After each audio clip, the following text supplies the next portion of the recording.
Govano Anambra State bụ Chukwuma Soludo kwupụtaga mmadụ gasị iche ọ mapụtara iji wee belata nnukwute ihe nhịa ahụ sitere na yaba ajọ ọnọdụ akụnụba enwere n'ala Naịjirịa gbakwunyere ihe nhịa ahụ sitere n'etu ahụ esi ewepụ ego eji ebelata mmanụ ego a na-ele mmanụ ji anya ụgbọala. Gọvanọ kwupụtara nke a na mgbasa ozi ọ gbasara ha n'eze steeti a n'abalị 21 ọnwa Ọgọst afọ 2023 n'ụlọ nkwari akụ Golden Tulip Hotel Agọlụ n'oge o kwuchara okwu mmalite agba nke mbụ na mbụ nzukọ dị n'alaka etiti alaka ọchịchị nakwa alaka mmebi iwu steeti a. Onye nta akụkọ anyị na obi gọọmenti bụ Valentine Mbadoga ji akụkọ a wee bịa n'uju.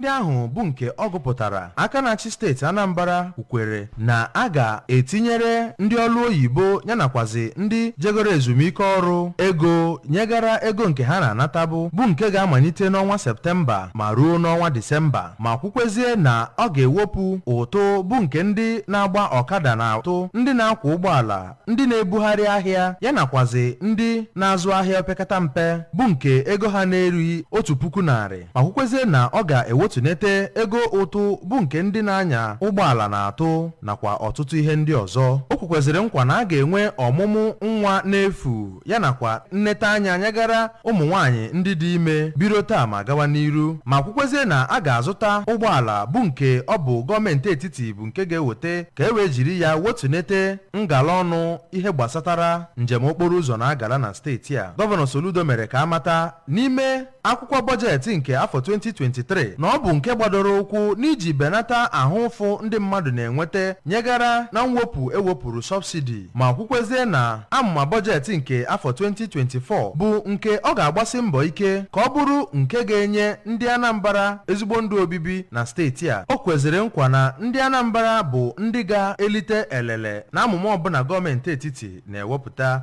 iji nyere ndụ aka na-achị steeti a kwuru na steeti a bụ nke ga-ewo ọtụtụ ndị ntorobịa n'ọrụ dịka ndị nkụzi ma o kwezie ụfọdụ dịka ndị na-azacha okporo ụzọ bụ nke o kwuru na ọ bụ ụzọ a ga-eji mee ka aka dị onye ọbụla n'ọlụ ma kwenwezikwe nkwa ịgbanwe ọnọdụ nchekwa na steeti a. Ndị nọ oge a na-eme nkwupụta ahụ bụ ndị gụnyere ndị otu Executive Council, ndị omebe iwu yanakwazi ndị isi ndị Organized Labor Union.